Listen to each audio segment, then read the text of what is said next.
Assalamualaikum warahmatullahi wabarakatuh. Dan salam sejahtera bagi kita semua. Perkenalkan, nama saya Hamka, salah satu dosen pada program studi pendidikan ekonomi Fakultas Keguruan dan Ilmu Pendidikan Universitas Muhammadiyah Benin. Saya salah satu peserta Serdos Mar. Pada kesempatan hari ini saya akan menyampaikan atau menjelaskan terkait dengan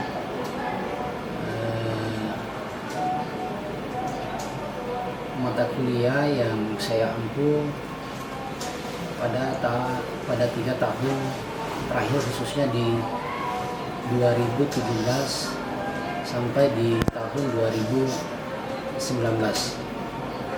Namun sebelumnya saya mengklarifikasi dulu, ada beberapa materi kuliah yang tidak terbaca di sistem portofolio saya, mungkin karena perubahan bentuk perguruan tinggi saya dari Sekolah Tinggi Keguruan dan Ilmu Pendidikan Muhammadiyah Bone menjadi Universitas Muhammadiyah Bone. Ada proses imigrasi data, sehingga mungkin itu yang menjadi salah satu penyebab tidak terbaca di sistem portofolio akun Serdos saya. Lalu kemudian untuk mata kuliah yang saya ampu di tahun 2017 2018 adalah mata kuliah studi kelayakan bisnis dengan bobot SKS 3 SKS. Kemudian di tahun 2017-2018 mata kuliah koperasi dan PMD dan ekonomi publik masing-masing 2 SKS. Lalu kemudian di tahun ajaran 2018-2019 mata kuliah ekonomi koperasi dan ekonomi moneter masing-masing 2 bobot SKS. Lalu kemudian untuk tahun 2018 dan 2019 ganjil kami mengampu mata kuliah studi kelayakan bisnis. Lalu kemudian di tahun 2019-2020 ganjil kami mengampu mata kuliah seminar proposal dengan bobot SKS 2 SKS. Lalu kemudian di tahun 2019-2020 di semester ganjil kami mengampu mata kuliah studi kelayakan bisnis, dan 2019-2020 berat kami mengampu mata kuliah sistem informasi manajemen dan manajemen keuangan masing-masing 2 SKS. Alhamdulillah, dari apa yang saya sampaikan tadi terkait dengan beberapa mata kuliah yang saya ampu dari tahun ke tahun menunjukkan konsistensi mata kuliah yang saya ampu dari ganjil dan genap. Khususnya untuk semester ini di kurikulum Merdeka Belajar Kampus Merdeka di semester 5 kami mengampu mata kuliah studi kelayakan bisnis. Di materi pengajaran saya, sebelum saya menyampaikan apa yang menjadi hal penting dalam materi kuliah dari pertemuan pertama sampai di pertemuan terakhir sesuai dengan RPS yang kami susun, ada sebanyak 16 kali pertemuan. Terlebih dahulu kami mendeskripsikan mata kuliah studi kelayakan bisnis. Setelah itu saya sebelum masuk di pertemuan pertama atau memberikan materi kuliah, saya terlebih dahulu membuat yang namanya kontrak kuliah, di mana kontrak kuliah itu ada beberapa poin penting yang saya kira penting disampaikan dan dipahami oleh semua mahasiswa, karena terkait dengan proses kedisiplinan, proses dengan bagaimana metode kuliah, lalu kemudian penilaian terhadap materi kuliah, dan apa yang terkait dengan moralitas atau nilai-nilai etika mahasiswa yang terkait dengan visi perguruan tinggi. Lalu kemudian setelah menyampaikan apa yang menjadi poin penting di kontrak kuliah, di pertemuan pertama itu membahas terkait dengan persoalan pengertian dan ruang lingkup mata kuliah studi kelayakan bisnis.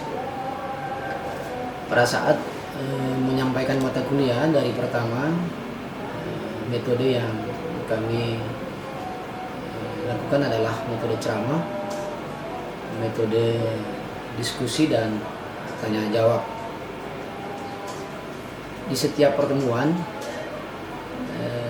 baik di awal pertemuan, kami selalu menyampaikan atau saya selalu menyampaikan apa yang menjadi hal penting sebelum kita masuk di pertemuan selanjutnya. Artinya setelah mengikuti materi kuliah pertemuan pertama, saya akan sampaikan lagi apa yang perlu atau apa yang kita bahas di pertemuan selanjutnya, agar mahasiswa bisa mencari berbagai referensi yang terkait dengan materi yang akan kita diskusikan. Lalu kemudian kembali saya sampaikan terkait dengan materi kuliah yang menjadi pokok pembahasan dalam setiap kali pertemuan di mata kuliah studi kelayakan bisnis, selain dari 2 materi kuliah yang saya sampaikan tadi, yaitu terkait dengan pengertian dan ruang lingkup studi kelayakan bisnis. Lalu kemudian materi yang kedua atau di pertemuan kedua adalah metode penyusutan.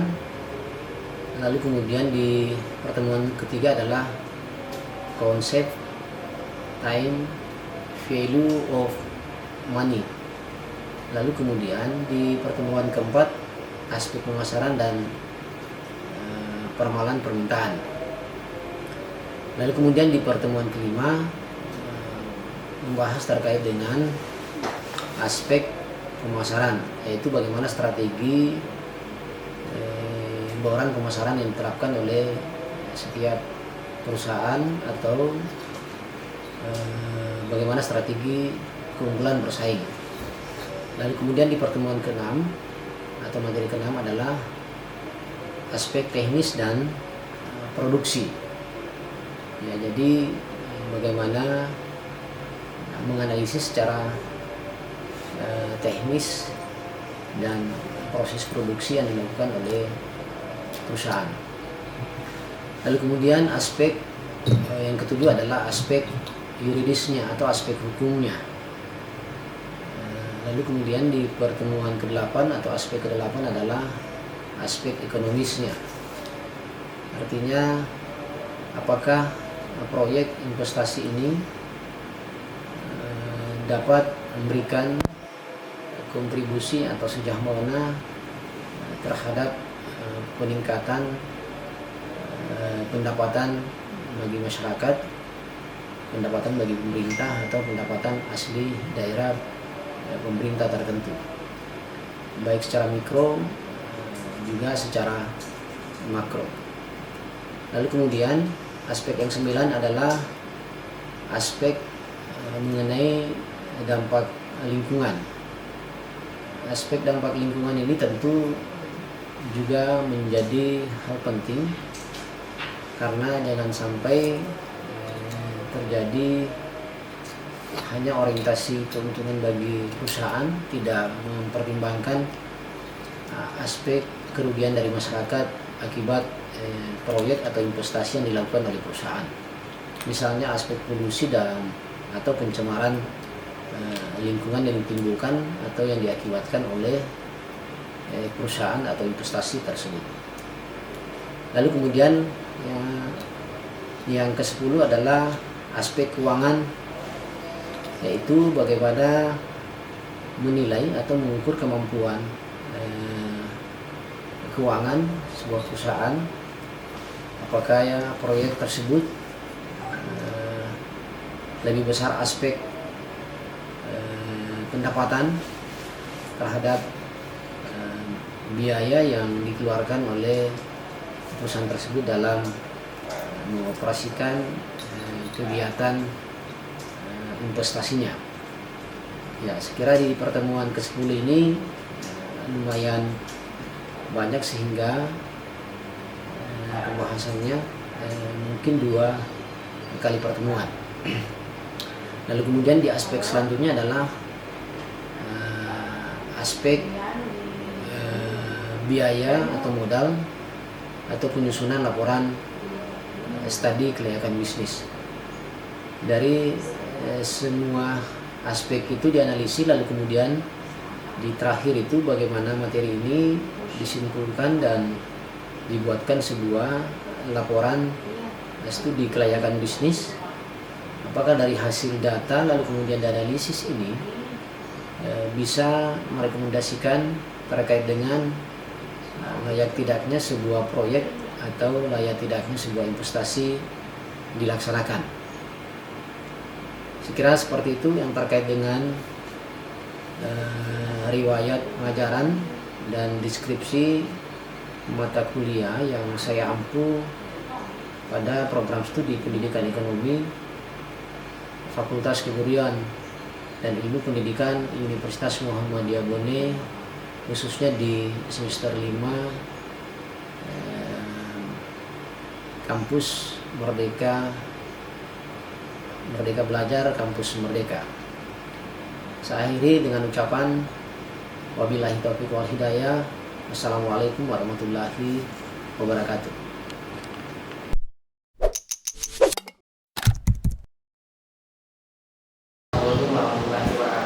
Waalaikumsalam warahmatullahi wabarakatuh. Kita bisa melakukan diskusikan kemudian yaitu studi kelayakan bisnis. Di pertemuan sebelumnya kita bahas persoalan kontrak pelajar yang terkait dengan beberapa aspek penilaian, terutama masalah seharian, kemudian metode pengajar saya dan beberapa poin yaitu diskusi ceramah dan tanya jawab, dan kemudian beberapa referensi yang tidak dilakukan di setiap bahan materi ya, yaitu di studi kelayakan bisnis.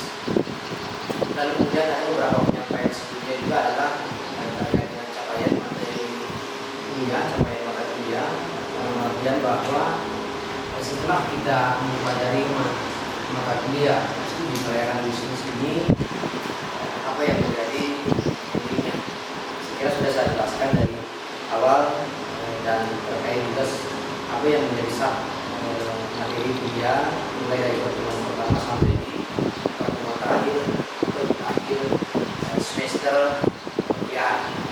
Untuk itu saya lanjutkan pada pertemuan kedua ini kita mencoba mendiskusikan terkait dengan persoalan pengertian dan lingkup studi kelayakan bisnis. Nah, saudara-saudara sekalian, ada beberapa yang penting kita diskusikan terkait dengan ruang lingkup dan ruang lingkup pengertian dan ruang lingkup studi kelayakan bisnis. Yang pertama adalah yang pengertian, kemudian yang kedua adalah objek, lalu kemudian tujuan, lalu kemudian manfaat, lalu kemudian tiga apa yang menjadi tahapan studi kelayakan bisnis, lalu kemudian metode mempelajari studi kelayakan bisnis. Dari slide yang ada, pengertian studi kelayakan bisnis adalah penelitian tentang dapat tidaknya proyek atau investasi itu dapat dilaksanakan. Artinya bahwa berhasil tidaknya sebuah proyek atau investasi itu ada dua hal yang menjadi indikator. Tetapi tergantung dari orientasi proyek atau bisnis itu. Karena ada dua hal yang menjadi penting dalam proyek itu adalah apakah proyek itu orientasinya profit, lalu kemudian apakah proyek itu orientasinya non profit. Ya, saya kira itu yang penting juga kita pahami karena ada memang juga pelaksana atau jenis proyek itu diselenggarakan oleh pihak swasta dan diselenggarakan oleh pihak pemerintah. Nah, kalau jenis proyeknya dilaksanakan oleh pihak pemerintah tentu tidak berorientasi profit. Lalu kemudian kalau swasta tentu orientasinya adalah profit atau laba. Ya, jadi apa yang saya sampaikan ini terkait dengan orientasi profit, yaitu bagaimana investasi dilaksanakan orientasinya adalah laba.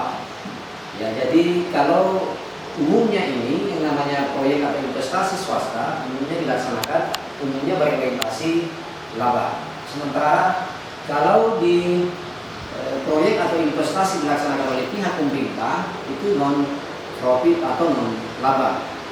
Di mana yang saya maksud dengan non laba? Karena pemerintah itu dengan mempertimbangkan bahwa yang pertama adalah bagaimana serapan tenaga kerja.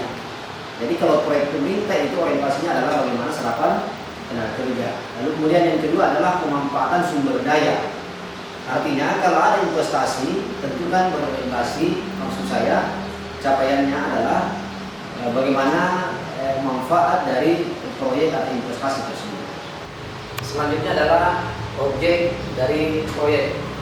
Tapi sebelum saya jelaskan atau kita mengacu pada objek dari proyek ini, sebelum proyek ini dilaksanakan perlu dianalisis secara komprehensif. Dalam artian ada berbagai hal yang perlu dianalisis, termasuk dari analisis aspek teknis, analisis aspek hukumnya, aspek pasar, lalu kemudian aspek pemasaran, lalu kemudian aspek keuangan dan aspek manfaat ekonomi secara nasional. Itu yang penting. Aspek yang terkait dengan secara teknis, ya bagaimana kita menganalisis secara komprehensif bahwa terkait dengan secara teknis apakah sumber daya atau bahan bakunya siap memungkinkan kita laksanakan itu proyek atau tidak, termasuk dengan aspek keuangan. Jadi kita harus memang menghitung kira-kira berapa besar biaya yang kita keluarkan dan berapa besar pendapatan yang harus kita dapatkan setelah kita melakukan analisis. Nah, tentu harapan kita adalah kalau lebih besar dari pendapatan dibanding dengan biaya yang kita keluarkan, tentu secara sederhana proyek tersebut atau analisis tersebut bisa dilanjutkan atau dikatakan proyek investasi itu layak. Lalu kemudian aspek hukumnya, ya tentu juga ini menjadi hal urgen karena setiap pendirian proyek atau investasi harus diawali dengan izin.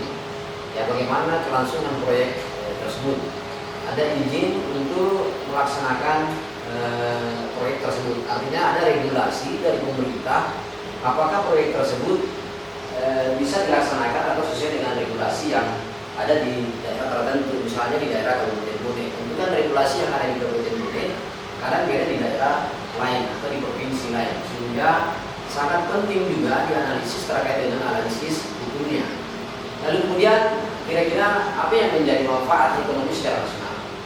Artinya kalau pelaksanaan proyek investasi ini dilaksanakan bisa menjadi pendapatan sumber per kapita masyarakat di daerah tersebut, saya kira itu tidak masalah. Artinya persoalan layak tidaknya itu proyek sangat layak karena bisa meningkatkan tingkat pendapatan masyarakat secara umum, khususnya di daerah tertentu yang bisa mendapatkan efek dari proyek atau investasi tersebut.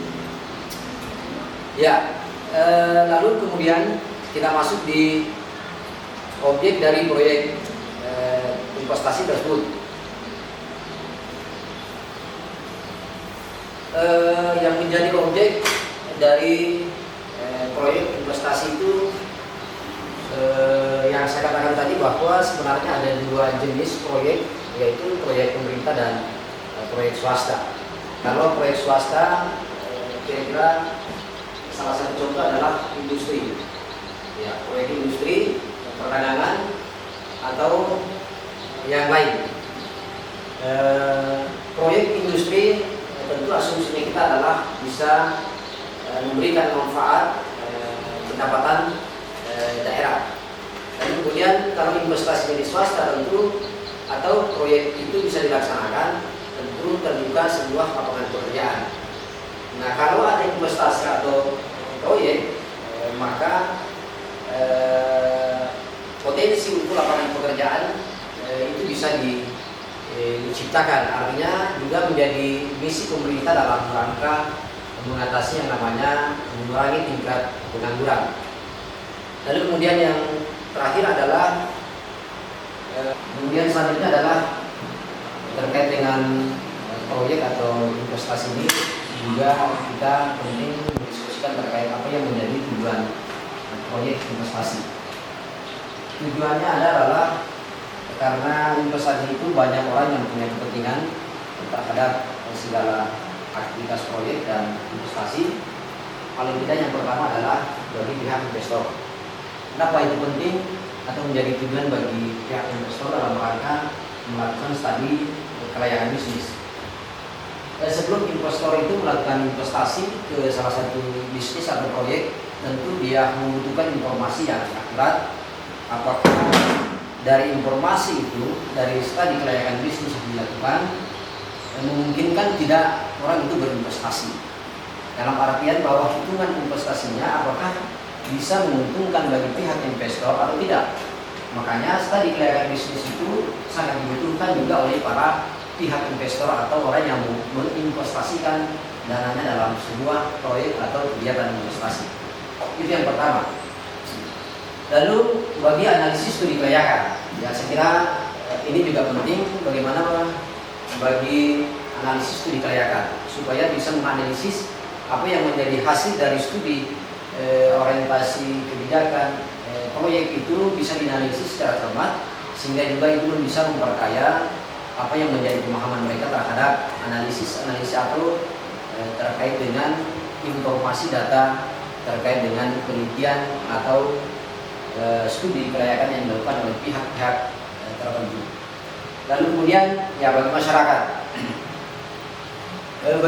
tentu sangat besar manfaatnya karena yang saya katakan dari awal bahwa kalau ada investasi proyek ya tentu peluang untuk lapangan pekerjaan semakin bertambah, sehingga potensi pendapatan masyarakat bisa bertambah karena kalau ada lapangan pekerjaan ya potensi bagi individu atau masyarakat rumah tangga bisa mendapatkan pekerjaan, sehingga mereka bisa mendapatkan yang namanya pendapatan. Ya, itu kira-kira yang menjadi kepentingan masyarakat dalam rangka tujuan dari investasi atau studi kelayakan bisnis. Nah, bagi pemerintah baik secara mikro maupun secara makro tentu sangat besar manfaatnya. Ya, secara mikro tentu kalau ada investasi atau proyek yang dilaksanakan, ya tentu ada serapan tenaga kerja, pemanfaatan sumber daya. Ya, misalnya bahan baku kita ini selama beberapa tahun terakhir ini mungkin selama ini kita mengekspor bahan baku.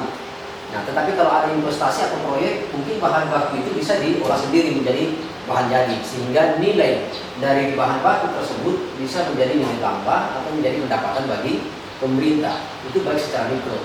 Lalu secara makro ya tentu menjadi pendapatan asli daerah masyarakat, pendapatan asli daerah, baik di tingkat kabupaten, provinsi dan Indonesia. Kira-kira itu yang menjadi poin penting apa yang menjadi tujuan dari investasi atau studi kelayakan bisnis ini.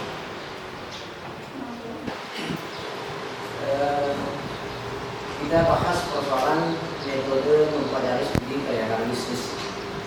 Ada 3 tahap dalam mempelajari studi kelayakan bisnis, yaitu yang pertama adalah tahap membaca konsep dengan benar. Lalu kemudian yang kedua adalah mempraktikkan konsep. Lalu kemudian yang ketiga adalah penambahan wawasan. Untuk di tahap pertama membaca konsep dengan benar, artinya bahwa kita harus mempelajari mempelajari dulu, memahami dulu apa yang menjadi konsep terkait dengan studi kelayakan bisnis. Kalau perlu kita bahas, kita baca, dan kemudian secara berulang kita baca supaya memang kita benar-benar memahami, dan kemudian kita bisa di tahap kedua untuk mempraktikkan yang namanya konsep. Nah, kalau masih ada keraguan dalam memahami konsep itu, di poin kedua tahap mempraktikkan ini bisa kita diskusikan ke para ahli atau pakar terkait dengan studi kelayakan bisnis. Dan kemudian yang tahap ketiga adalah penambah wawasan, dalam artian bahwa yang penting juga kita mengikuti seminar-seminar terkait dengan studi kelayakan bisnis, hal-hal yang terkait dengan persoalan studi kelayakan bisnis supaya bisa menambah wawasan atau literatur terkait dengan studi kelayakan bisnis. Ya, itu yang menjadi poin ketiga dalam hal konsep atau metode mempelajari studi kelayakan bisnis. Metode yang pertama tadi adalah bagaimana kita bisa membaca konsep dengan benar. Apa yang menjadi poin pentingnya di situ adalah kita bisa mempelajari secara detail, memahami secara menyeluruh supaya dalam mempraktikkan di tahapan kedua tidak terjadi kesalahan atau keliruan. Nah, kalau terjadi keraguan misalnya sebelum terjadi atau memasuki yang namanya praktik itu ya tidak mungkin bisa mendiskusikan ke orang-orang yang memahami, orang-orang yang ahli atau pakar terhadap studi kelayakan bisnis. Lalu kemudian yang ketiga adalah penambahan wawasan.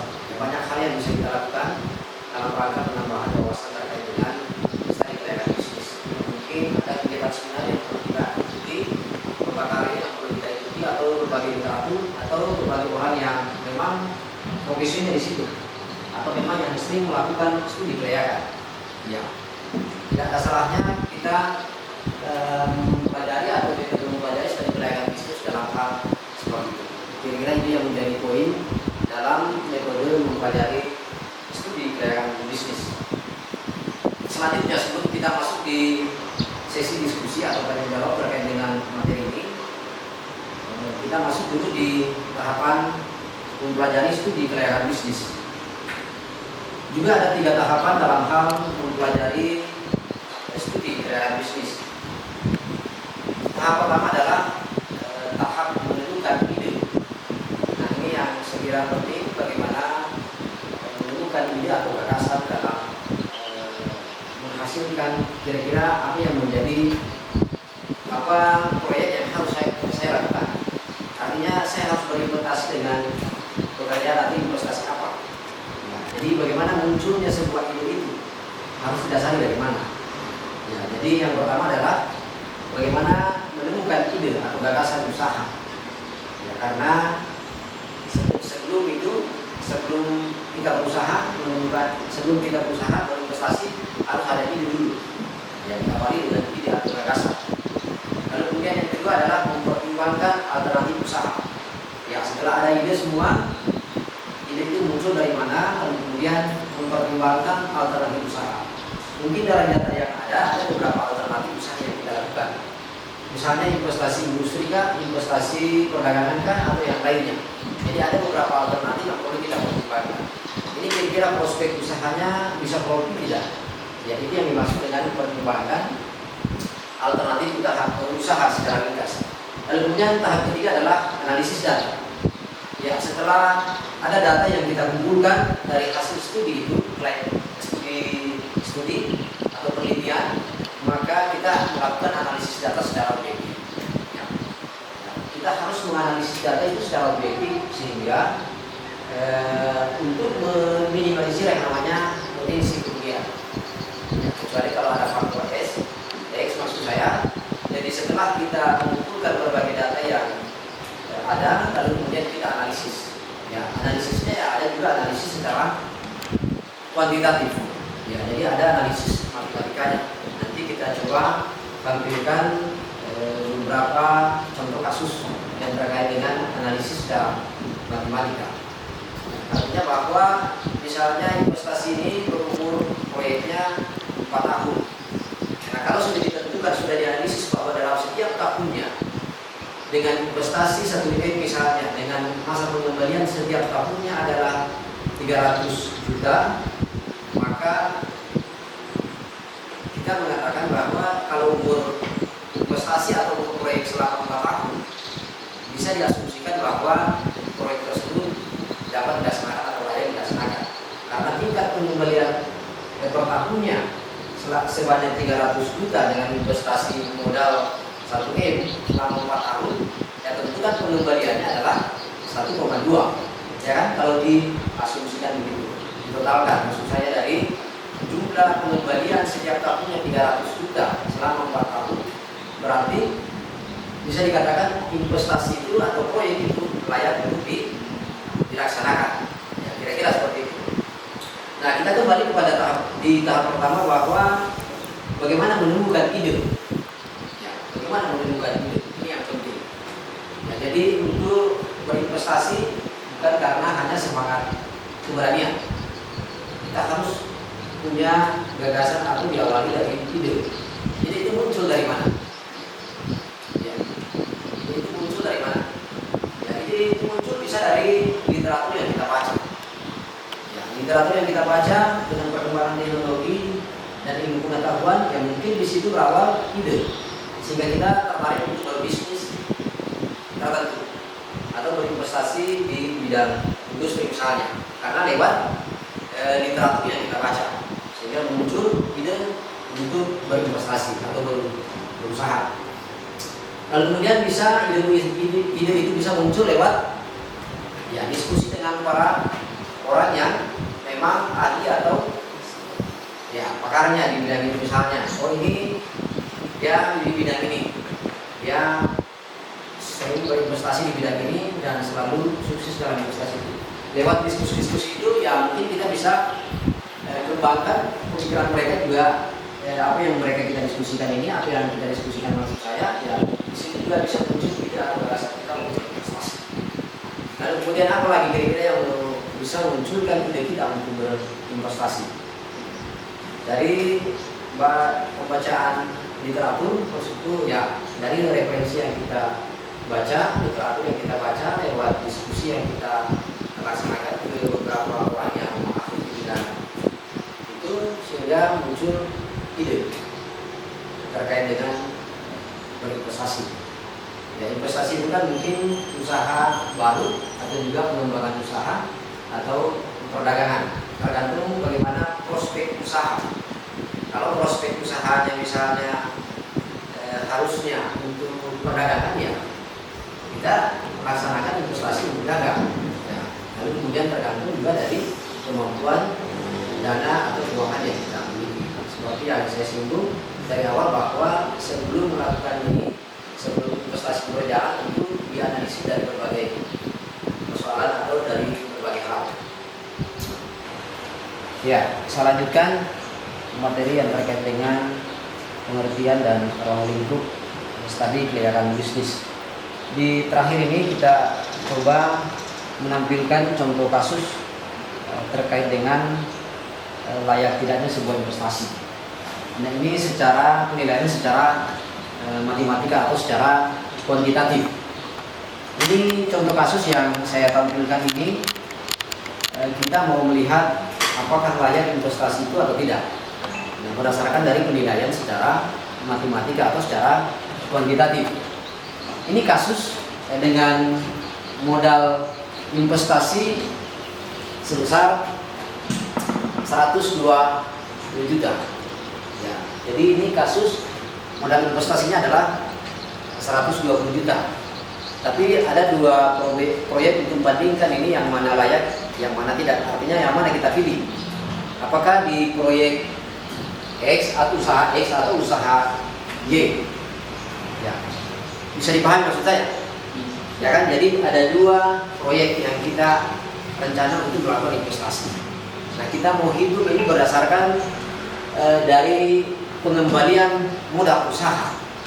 Ya, jadi umur proyeknya selama 4 tahun. Lalu kemudian tingkat pengembaliannya sama setiap tahunnya.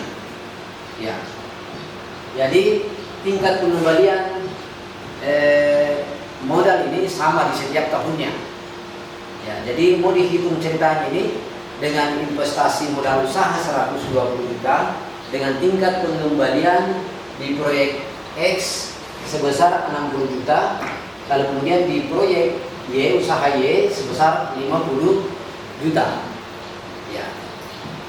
Nah, kira-kira apa yang menjadi indikator penilaian bahwa saya memilih usaha X atau Y? Ya, tentu dengan pertimbangan bahwa masa pengembalian yang cepat atau jangka waktu yang pendek.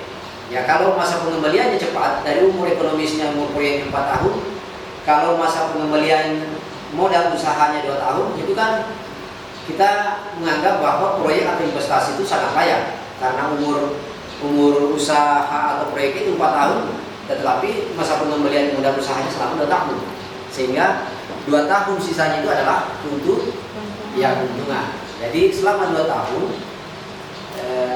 sudah kembali modal usaha kita atau investasi dana yang kita investasikan. Ya, kira-kira seperti itu. Nah, dari contoh kasus yang ada yang saya tampilkan lewat slide ini, di usaha X tingkat pengembalian per tahunnya di usaha X yaitu 60 juta. Sementara di usaha Y sebesar 50 juta. Sehingga kalau kita mau totalkan dari setiap tahunnya, kira-kira kita pilih proyek mana? Ya. Yang X, Pak. Ya, karena 120 juta misalnya dibagi 60. Nah, artinya kalau masa pengembaliannya 60 juta per tahunnya, berarti umur selama 2 tahun, ya sudah terjadi pengembalian modal usaha, kan? Jadi sisa 2 tahun lebihnya itu sisanya itu menjadi keuntungan, asumsinya laba, tetapi belum menjadi laba bersih karena belum termasuk atau belum kita hitung yang namanya keuntungan setelah pajak atau sebelum pajak. Ya, ini contoh kasus yang sangat sederhana. Ya, kira-kira seperti itu yang menjadi poin penting yang saya singgung terkait dengan pengertian dan ruang lingkup studi kelayakan bisnis. Sebelum saya akhiri dan sebelum saya simpulkan apa yang menjadi kesimpulan pada materi ini, kita mencoba untuk mendiskusikan. Siapa tahu ada pertanyaan, saya persilahkan. Apa yang saya sampaikan tadi mungkin ada yang belum kita pahami, belum jelas. Ya, mungkin lewat kesempatan ini sebelum kita akhiri kuliah ini, saya persilahkan untuk menyampaikan pertanyaan. Mungkin ada pertanyaan bagi teman-teman mahasiswa yang mau bertanya, silahkan diangkat tangannya. Ini yang di luar, silahkan. Ya, baik, terima kasih untuk kesempatannya. Tadi terkait manfaat mengenai studi kelayakan bisnis ini telah disinggung bagi investor, masyarakat, pemerintah dan lain-lain. Nah, yang ingin saya tanyakan di sini yaitu terkait manfaat suatu kelayakan bisnis itu di suatu perusahaan. Nah, bagaimana manfaat tersebut? Lalu apakah manfaat tersebut dapat menjadi peluang untuk mengurangi resiko kegagalan dalam suatu perusahaan atau proyek tersebut? Terima kasih. Oke, makasih. Pertanyaan yang sangat menarik. Oke, mungkin masih ada pertanyaan sebelum saya merespon pertanyaan saudara ini. Ya, silakan. Baik, terima kasih atas kesempatan yang diberikan. Baik, jadi di sini yang ingin saya pertanyakan adalah mengenai tujuan daripada kelayakan bisnis itu sendiri.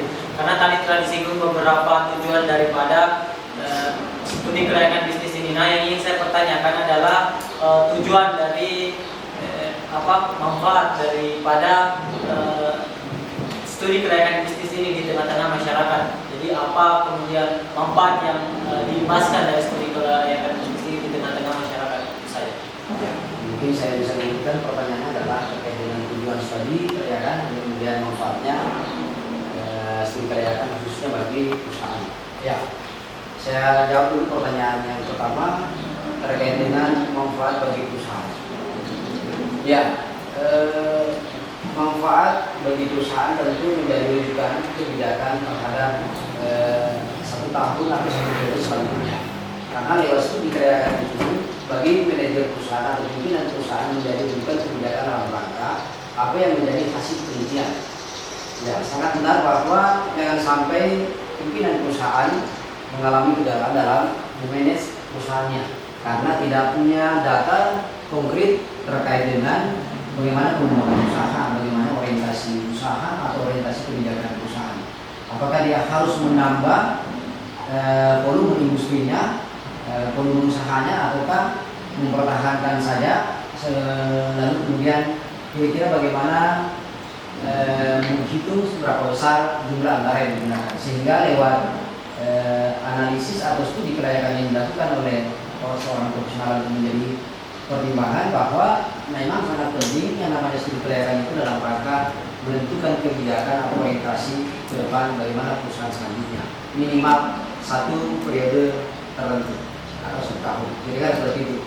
Jadi kesimpulannya adalah misalnya dari hasil penelitian yang mungkin pangsa pasar usaha kita bertambah, sehingga mungkin perlu perluasan usaha, perlu buka cabang misalnya karena bertambah terus yang namanya permintaan, sehingga butuh juga penambahan produksi. Tetapi penambahan produksi harus dibarengi dengan penambahan biaya yang kita harus keluarkan. Nah, pertanyaannya apakah kita mampu melakukan penambahan biaya dalam rangka memenuhi permintaan konsumen. Ya, kira-kira itu yang menjadi kesimpulannya. Lalu kemudian tujuan studi kelayakan, ya salah satu tujuan yang sangat penting bagi pemerintah adalah ya karena baik secara mikro dan makro yang saya singgung tadi, ya tentu serapan tenaga kerja, lalu kemudian pemanfaatan bahan baku yang awalnya mungkin kita ekspor, setelah ada investasi atau studi, ya perlu perlu diolah sendiri, kita punya bahan baku sehingga punya nilai tambah atau hasil dari olahan itu menjadi bahan baku. Misalnya contoh konkretnya adalah kayu lapis. Ya, di negara kita ini kan banyak pohon, bisa dijadikan bahan baku untuk kayu lapis. Selama ini kita ekspor saja itu kayu, karena kalau kita misalnya punya perusahaan investasi untuk kayu lapis, saya kira kita bisa bersaing dengan negara-negara lain karena kualitas kayu kita, ya kita bisa bersaing dengan negara-negara lain. Kira-kira yang menjadi kepentingan bagi pemerintah. Ya sehingga tentu juga bisa menjadi pendapatan pemerintah, bisa juga menjadi pendapatan bagi masyarakat kita. Ya, kira-kira seperti itu. Masih ada pertanyaan? Kalau tidak ada, saya simpulkan, lalu kemudian kita akhiri apa yang menjadi poin penting atau apa yang menjadi kesimpulan di materi pengertian dan studi dan lingkup studi kelayakan bisnis. Ya, kalau memang tidak ada pertanyaan, kesimpulannya adalah sebelum mengawali yang namanya usaha, apakah itu usahanya besar, ya sedapat mungkin kita harus melakukan yang namanya penelitian. Ya, sedapat mungkin kita melakukan penelitian supaya meminimalisir yang namanya kerugian. Ya, itu yang pertama. Lalu kemudian yang kedua adalah meminimalisir yang namanya kerugian. Lalu kemudian setelah melakukan penelitian, ya kita baru bisa melaksanakan yang namanya proyek atau investasi tersebut. Dan setelah itu kita analisis dari berbagai macam analisis atau berbagai macam hal yang perlu dianalisis secara komprehensif, baik secara teknis, secara pasar dan pemasaran, secara keuangan, secara hukum, dan secara aspek ekonomi secara nasional. Kira-kira seperti itu. Untuk itu sebelum saya akhiri, insya Allah di pertemuan selanjutnya kita bahas persoalan metode penyusutan. Sekali lagi di pertemuan selanjutnya kita akan membahas terkait dengan metode penyusutan. Untuk itu saya akhiri dengan ucapan wabillahi taufiq wal hidayah. Wassalamualaikum warahmatullahi wabarakatuh. Waalaikumsalam warahmatullahi wabarakatuh. Bergirgir 20.